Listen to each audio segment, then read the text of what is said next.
Up, we are live again. My hair sticking up. Oh well. It's always sticking up there. Yeah. End of the day stuff.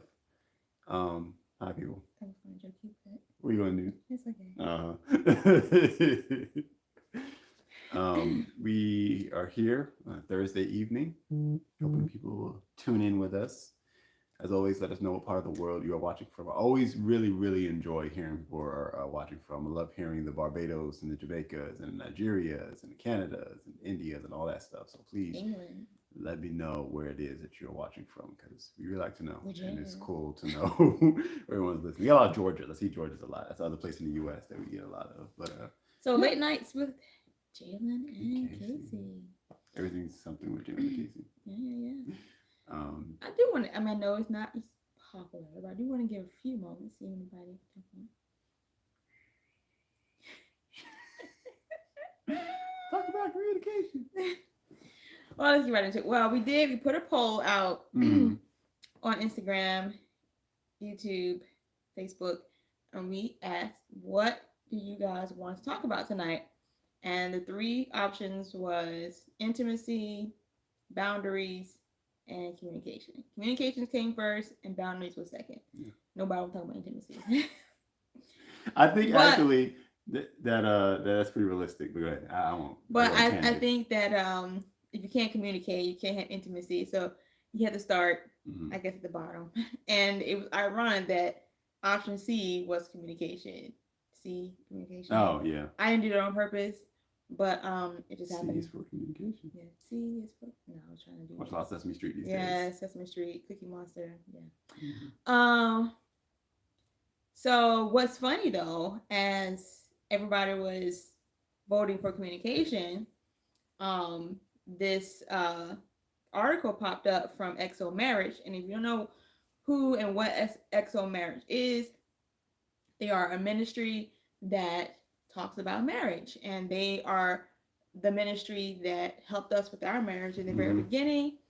And we will be going to our very first XO Marriage Yes. conference next weekend Yeah. live. I am so excited about that Mm-hmm. because, guys, it is very important to us that we always work on our marriage and we never will feel like that we know everything. Mm-mm. We're always learning, we're always growing, makes us better people. Yep. So we'll be going to our XO Marriage conference next weekend. I'm Yep. really happy Yep. about that.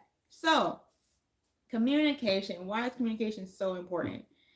Because if you can't communicate, you can't get things done. You're going to fail at marriage. And I was thinking about this right before we went live. I was thinking about the Tower of Babel and how these people decided that, hey, we're going to create this tower to try and reach heaven. And, the thing about mankind, whatever we put our minds to, we will accomplish. Mm-hmm. And if you got to read the story, you got to go in the Bible and you got to read the story.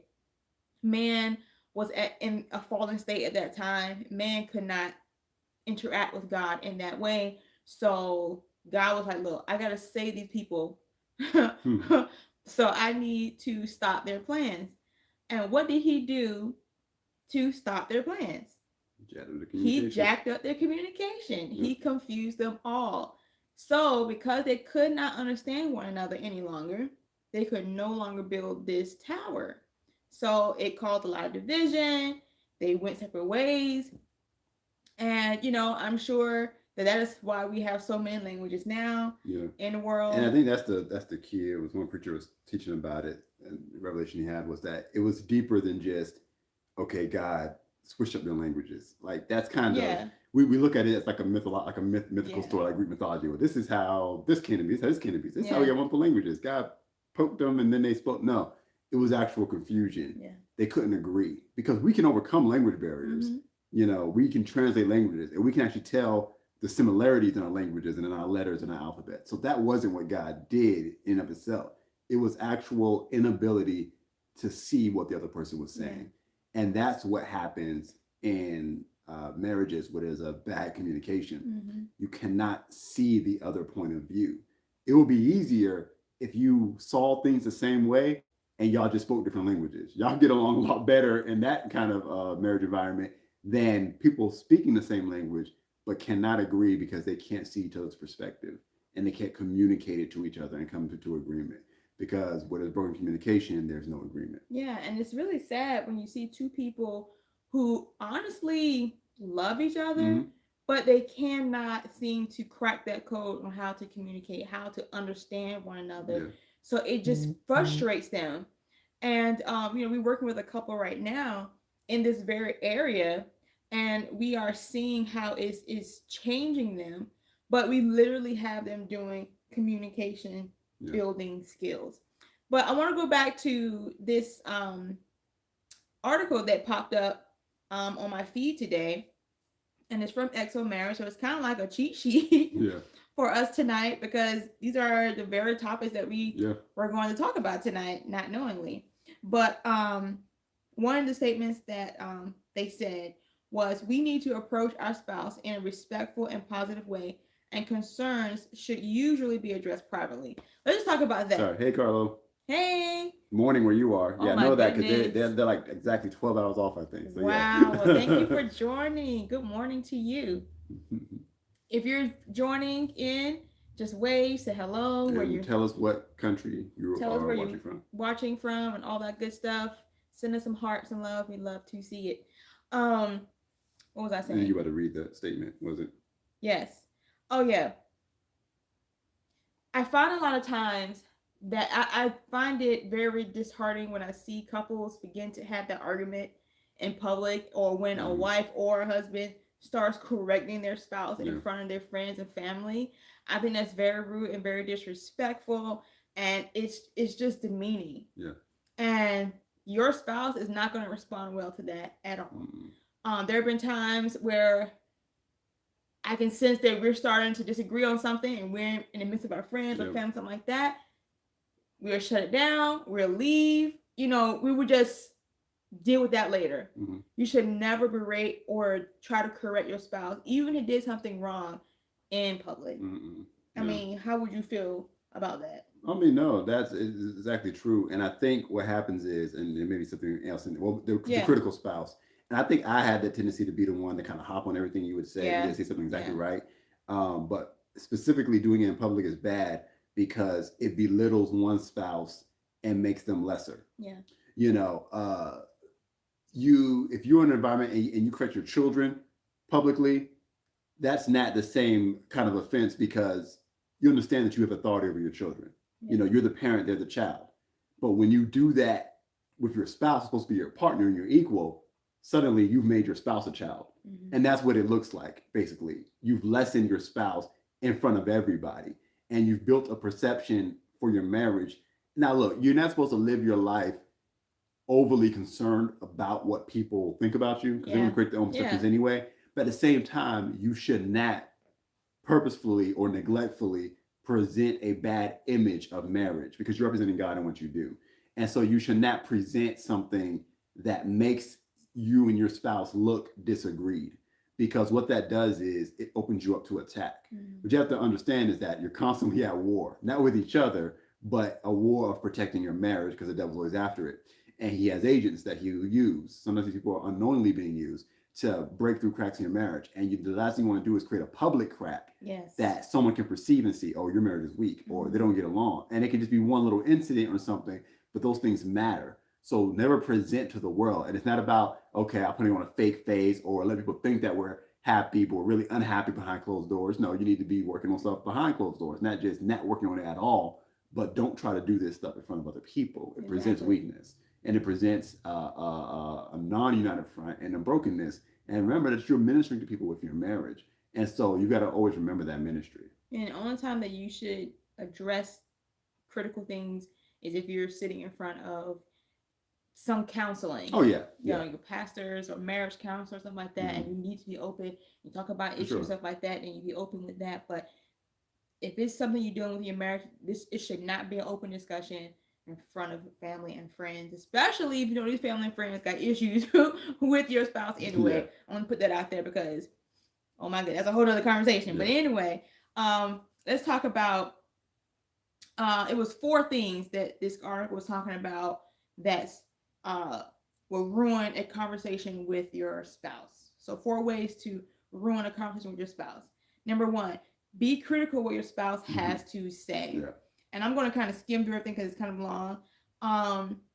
Married couples don't try to fall into this negative dynamic. It just happens little by little. And I think you already talked about this a little bit about feeling that need to correct your spouse about everything they say or how they said, or if your spouse is sharing their feelings about something or their emotion about something and you're trying to correct them out of feeling that way, instead of letting them have that moment and have that emotion and being understanding. Yes.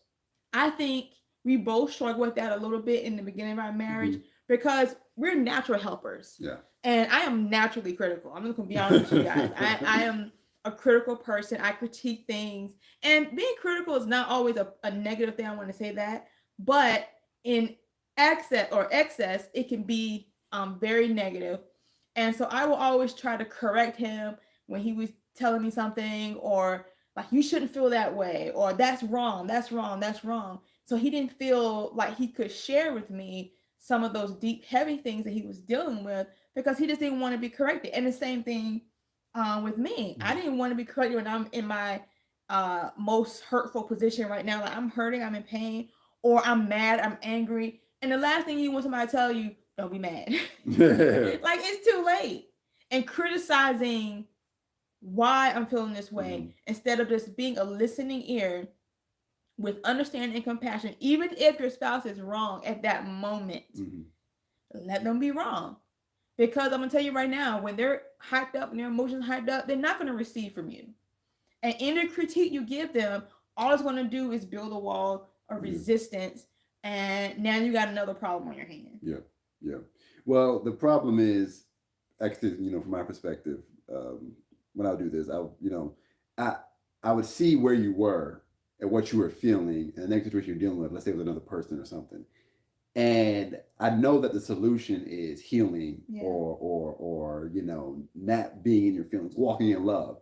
And so I'll try to fast forward you to that position of correctness, of rightness with God, without helping you get there. So instead of maybe guiding you or walking along this pathway with you however long it takes, I'm trying to like bulldoze you and push you there and drag you there because I just want you in that right position, without understanding that it may take some time, for one, and that's a selfish way of handling it because I want you in this better position just for maybe my peace of mind, or just because where you are annoys me or something like that, or because I'm critical of you because I feel like you shouldn't be feeling that way. And you got to understand that if you have a strength in an area and your spouse has a weakness, that's not so that you can browbeat them for having that weakness. That's so that you can use your strength to help guide them to a place of strength with that too, so that their weakness can become a strength. But not for you to beat them up with it, and that's something that we typically do as spouses. We tend to use our strengths to beat up our spouse's weaknesses instead of like a team realizing that can supplement that weakness and help you. Okay, here's the honest truth. A lot of times when I be venting and I would tell him, I know this is wrong.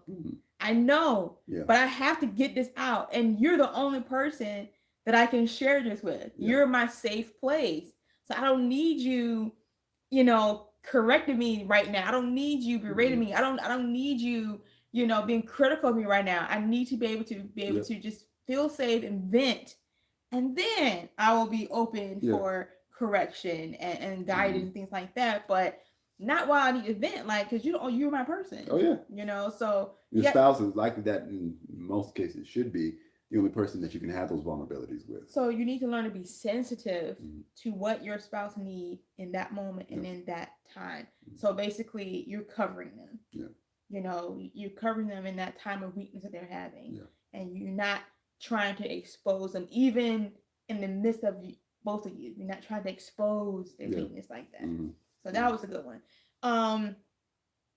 Another point is being a poor listener. There are times when your spouse wants to talk about something, but we don't feel like talking about it. So instead of telling them how you truly feel,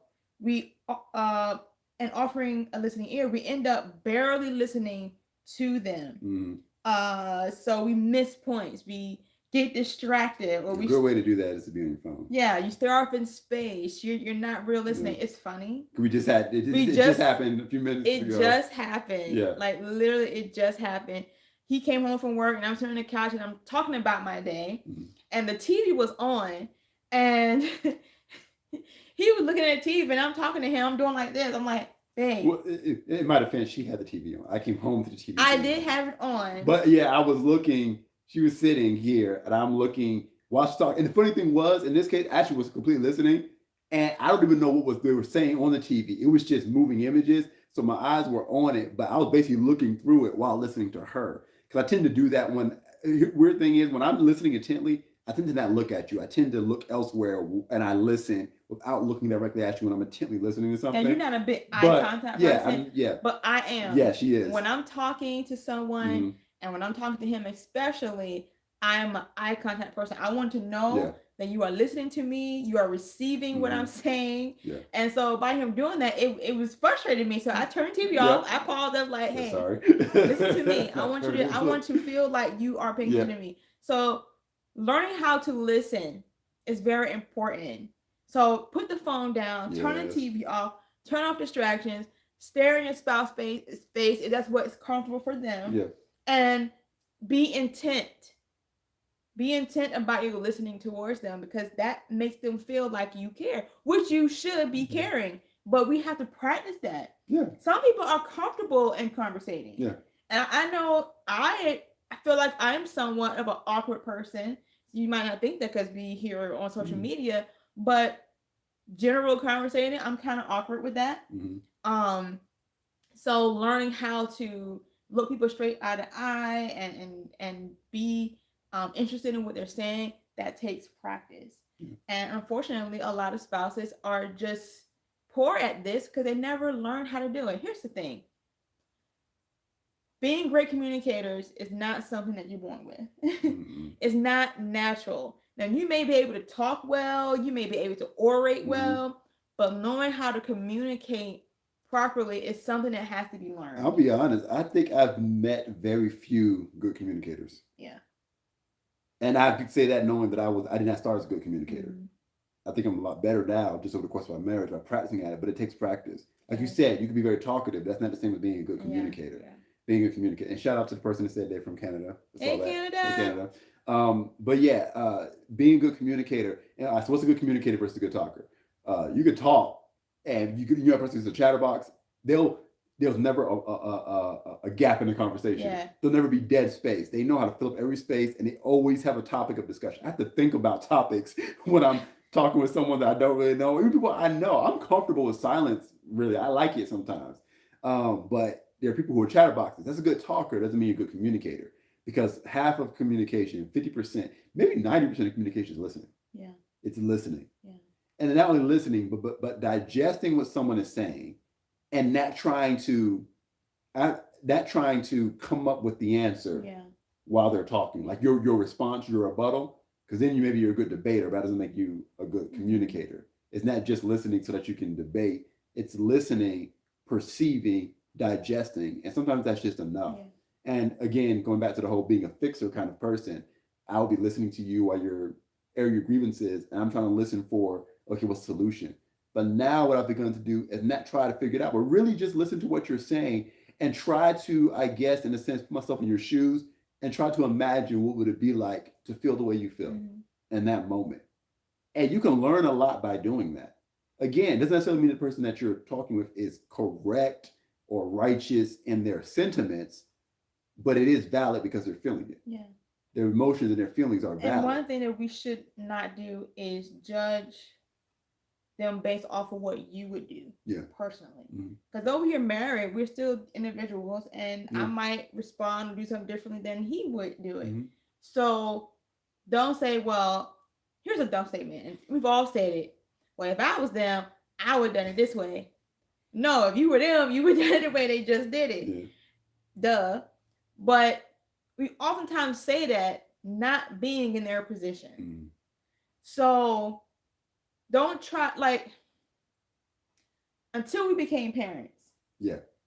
It was easy to stand back and look at other people with their kids and be like, what in the world are they doing? Why are they acting like that? I see, look, when we become parents, our kid ain't doing that. Like, nah, we ain't having that. Bruh, let me tell you something.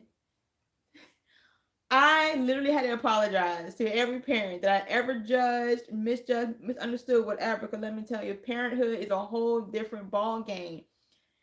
Standing back, looking from the outside in, you don't know what you're talking about. You don't even know because you don't calculate the way your brain changes when you become a parent.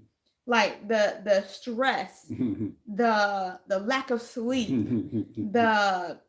it's just this care and weight. And when I say that, I don't want to make it sound like this is a bad thing. But once our son came into this world, we looked at life totally different. And something changed in our brains and our souls and how we operated. And like I said, working on zero sleep. And it's a whole lot that goes involved in being a parent.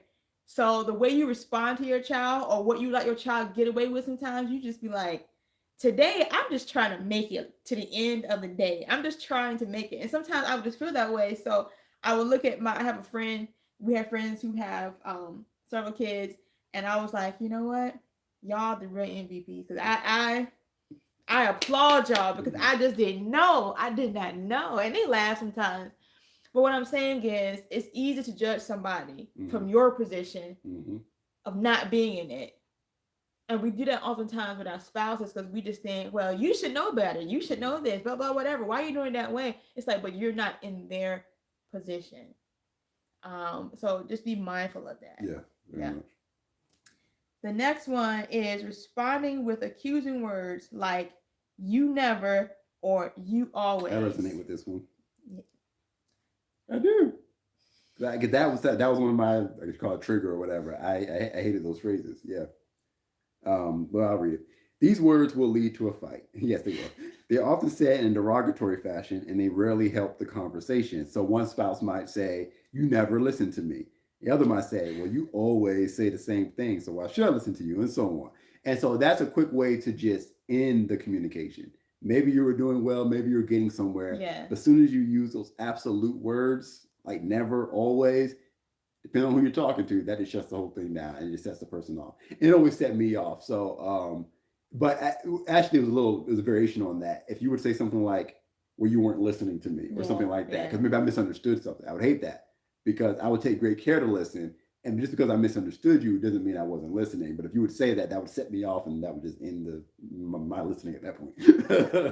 I mean, and now that I think about it, we have not had that in a while. Nope. A long time now. So we have improved. Thank God. Yeah, we have improved. But I think what it is, and then, you never, you always. But for me, I think it takes even deeper, and some people will resonate with this. Leave a comment if so. I think it's more when you're telling that person how they feel and what they're doing, and you interpret what they're doing without just asking them. So you say, "Well, you respond like this because you're this kind of person, or because you were thinking this, or you did this because that's." I can't stand that. I mean, even outside of marriage relationships, like family members and stuff like that, and we get into a heated argument, and they will always tell me, "Well, this is because you're this way, and this is how you feel." I'm like, how you gonna tell me how I feel, or how you gonna tell me what I'm thinking? Like, you're not the Holy Spirit. You don't live on the inside of me. And that used to always bother me because that just meant they were not willing to put their guard down and see something different. And they were not willing to hear my true heart and my true feelings about something. So at that point, like you said, the conversation was over, and usually it just went bad from there. Well, the moment you feel like the person has no interest in knowing you, then you draw back. And that's the worst thing that can happen in a marriage. Separation begins because you just feel like, I'm not even safe with you for one, but you're not interested in getting to know me. And that's the worst thing that can happen in a marriage, not being interested in getting to know the person. Because the problem is, once you've been married for any length of time, you think you know the person. You take people for granted. And that's what happens. The spirit of familiarity is so bad in marriage. Especially been married for a number of years. It's just so bad. And we take each other for granted. And we just assume so much. And we get so comfortable that we stop handling each other with care, and we stop putting into practice these listening skills, these communication skills, and love and compassion and empathy and sympathy for what they're going through. Like, we just stop being delicate with how we deal with one another because we feel like, well, we got each other now. We've been through a lot of stuff. You should know me by now, whatever. But we change, we evolve because we go back and we talk about old things and we realize we've evolved more. We got more wisdom on this, more revelation on this. So I used to think this way, but now I think this way about it. And so it's forever building. So don't ever take your spouse for granted and just assume you know everything they're dealing with or everything you're thinking. And then you just become just really, non-caring and very just sharp with them. And nobody needs that in a marriage relationship. Let's see. The last one is use one-word responses like fine or whatever or okay. Like that can be dismissive. Those are conversation enders. Yeah. Not keep them going. We often say these when we don't know what else to say, or we're just too tired to come up with a response at the moment, or we really just don't care. Instead of shutting things down, we need to offer our spouse a more mindful response. This is easier said than done, but a more engaged response will show your spouse that you really care about them and how you feel. And that's very true. And you know what? And I have to just kind of like say in this generation, we text so much and we don't communicate face to face and person to person anymore. Everything is done through a screen. Everything is done via text. We don't call each other. So a lot of this stuff I can't even really blame on a person just being a bad person. It's just they don't know how. Yeah. Like we don't know how to talk to people because I mean this. You go to the fast food restaurant or you go to a department store and some of the younger people. It is one of your pet peeves. It is one of my pet peeves. And the way they talk, yeah, no, whatever. And honest to God, they don't think they're being rude. Now, I grew up in a time where yes, ma'am, no, ma'am, my pleasure, thank you, you're welcome. And the inflection in your voice, even if I said no, it would be like, no, ma'am, I got it. Or, yes, ma'am, you're correct. Or, no, I don't know that right now, but I found out. Like, just the little extra words, it just makes me feel like you care. That's why we love Chick-fil-A. Thank you, Chick-fil-A people. But it makes a difference on how I receive from you. But I tell you, these younger people, or just people who lack great communication, they just don't think it's rude. They don't think it's rude because it's how they communicate. It's how they learn. These we don't even use whole words anymore. Now I know that probably sounds like Cacie, you taking it back, but it is kind of a pet peeve because I was raised in a home by old school people. I'm an 80s baby. I just have a certain thing. Like, talk to me. Use words. Don't grunt at me. We are human beings, Nah is not a response. Yeah, I think we got off a little Let bit. me get off that. Let me dial it back to marriage. But the point is, when you're talking to your spouse, again, it's about being in the moment and being engaging. And if it's uncomfortable for you to do it now, it takes practice. I will say this, when the conversation gets heated, and then you shut down. Yeah. And so then it becomes fine, whatever, okay. And it's not really fine or okay or whatever. It is really a serious issue. You're really upset about it, but you've reached an emotional height, temper where you don't know what to say or shut down. Some people just keep building. People are yellers, screamers, they'll just keep going until they burn themselves out. Other people, when it gets to that height, they'll just shut. And that's actually where we differ because you're the kind where it gets too heightened and emotions get too high, you just shut down. Yeah. And I've been one ready to keep on going. I'm not a super expressive person, but I can get into an argument. I can yell if need be. Because you know a lot of words. He knows a lot of words. Well, no, that's more of the debate side. I'm talking about when I'm willing to yell it out if I feel like I just want to end this thing now. I want to get to the resolution of it now. And I hate yelling. I don't like to argue. So that would be our thing because I'm ready to keep going and you just shut down. Then I know that you're not really settled on the issue, but you just shut down emotionally. And so there are tactics to use here. It's all practice and everything, but sometimes you got to know, okay, this conversation's going nowhere now. Let's break. We'll have to come back to this topic. We're not going to ignore it, but we got to come back to it. And one of the easiest ways to learn how your spouse communicates is actually communicating. But literally, the best way to do that is sit down and talk when you're not in a heated situation. Yeah. Yeah. When you're not talking about bills or stressful stuff. Yep. But you're literally sitting across from each other face to face and you're just talking. Yeah. Set a time limit, 20 minutes, 30 minutes, however, and say, we're going to just talk to each other, not at each other. Because oftentimes, because life is so busy, we always in and out, we're working, we don't hardly see each other, we talk at each other. Yeah. And we're talking about the bills, the kids, and everything else that's going on, instead of knowing one another, to know you. And we lack that. So sit down and just talk and share your heart. And the first few times you do that, it might feel awkward. It might be awkward. It may be weird. You may not say anything. But the only way you're really going to learn your spouse's way of communicating and their true heart about stuff is literally sitting down and just talking. Yep. And we do this all the time. Yeah. And, you know, I feel like we've always been pretty good with talking to one another. But once we got married, it was a whole different ball game. Like, I don't know what marriage does, but we just talk a lot now. We just talk so much. Yeah, but marriage, for a lot of people, complicates things because you talked a lot when you were dating and we were trying to get to know each other because y'all in pursuit of one another. Yeah. But typically, many people, if they go a long time back, communication and division in marriage, eventually get to a place where they feel like they don't know how to talk to each other anymore.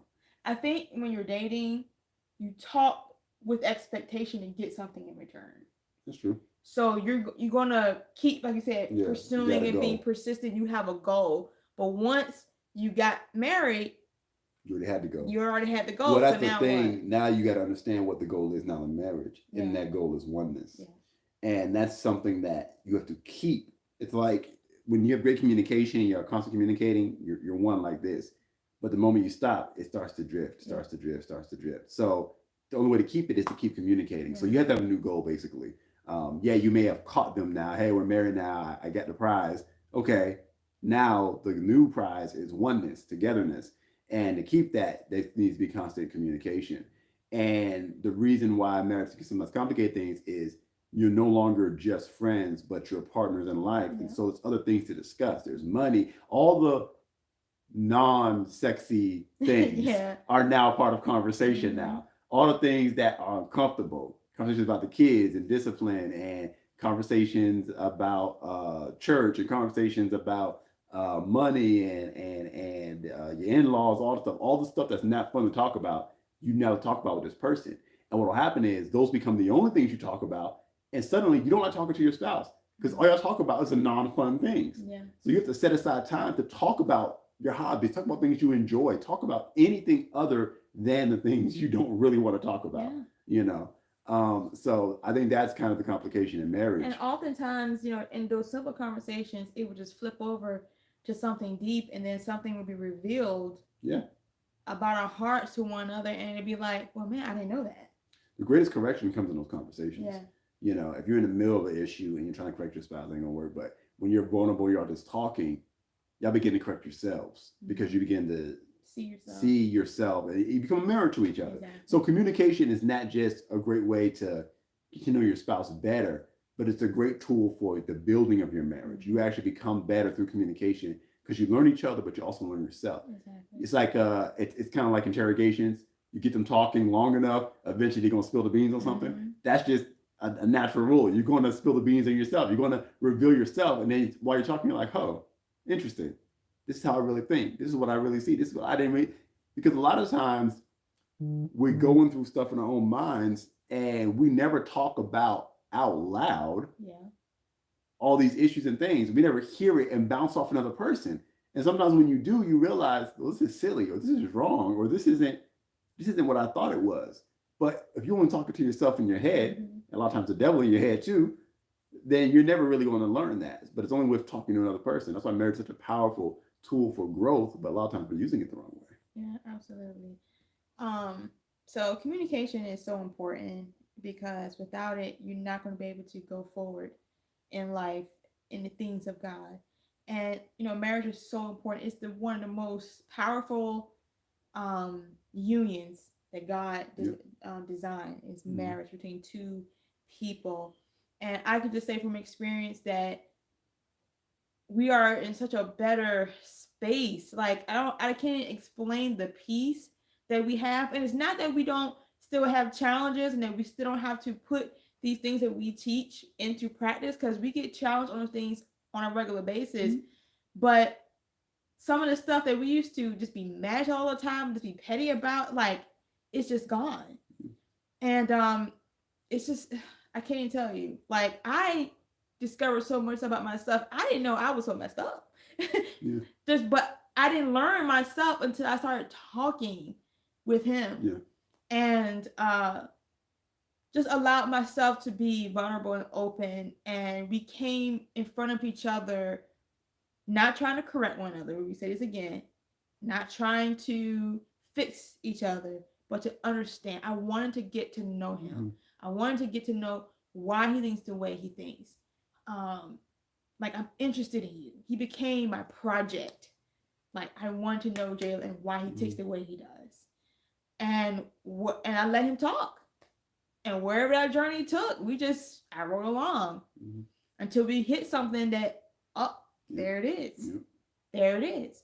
And you know what? We'll table that conversation, and we sometimes won't come back to another week or so, and then we build on that, and then something else will be revealed. And now here we are almost 6 years later, and I know for a fact that we are stronger than we were year one. And I love him more. I respect him more. We know each other more.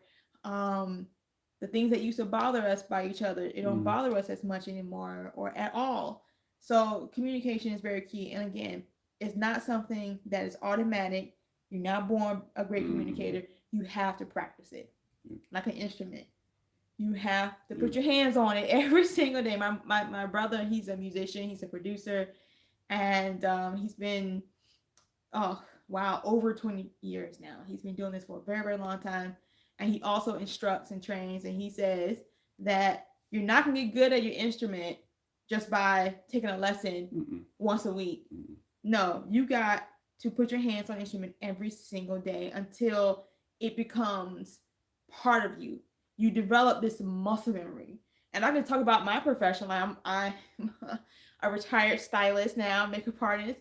But I was doing it for almost 20 years.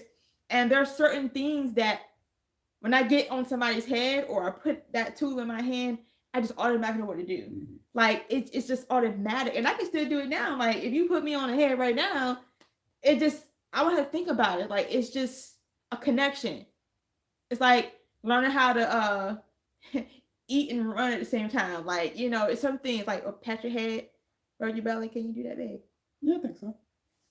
Let's see. Okay. Yeah, pretty good at stuff. But it's just like you don't have to think about it. It just happens. And but I would never be good at it if I never did it every day. Yeah. I did it every single day. Every day. Practice over and over and over and over and over and over until I could do it in my sleep. So that's the way. And that's the way marriage is. And that's the way communication is. You have to over and over and over and over and over again. So we definitely promote communication. I say this, communication is to the health of your marriage the same way eating is to your biological health. Yeah. What I mean by that is one thing that I've heard people say, and I don't know how medically true it is to 100% fact, but it's said that someone's dying or their body shutting down when they lose their appetite. Oh, no, it's true. When they stop eating. Because your body desires nutrition, it desires food. And so when you stop desiring that, then your body is shutting down. Yeah. And same thing about your marriage. If y'all stop talking, y'all stop communicating, then your marriage is dying. And the only way to fix it is by feeding again, that nutrition of communication.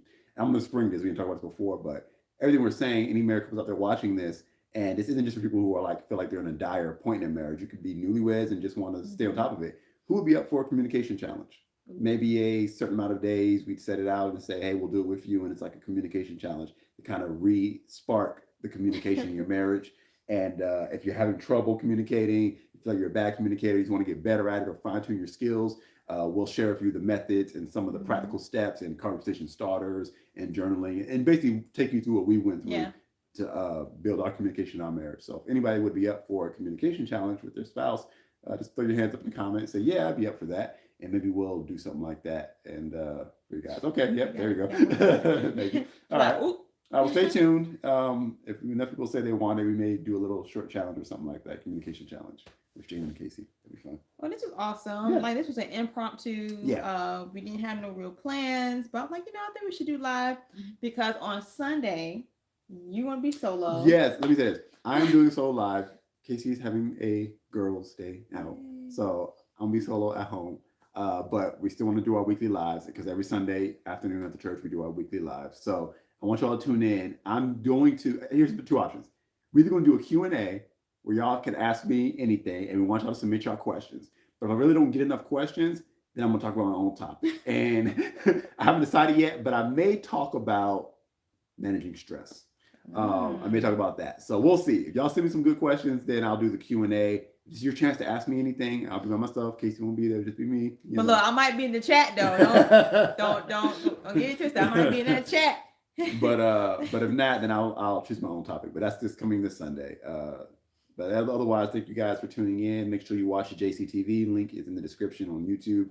Don't think there's any such thing on Instagram, but on YouTube, there's a description. But on Instagram, everything link is in our bio to our YouTube channel. I said do your own topic. But yeah, make sure you check that out. More great things to come next week. But we love you guys. Thank you for tuning in as always. Thank you, family and friends. If you're watching on replay, it's not too late. Still let us know where you're watching from. And if you want to have a communication challenge. Yep.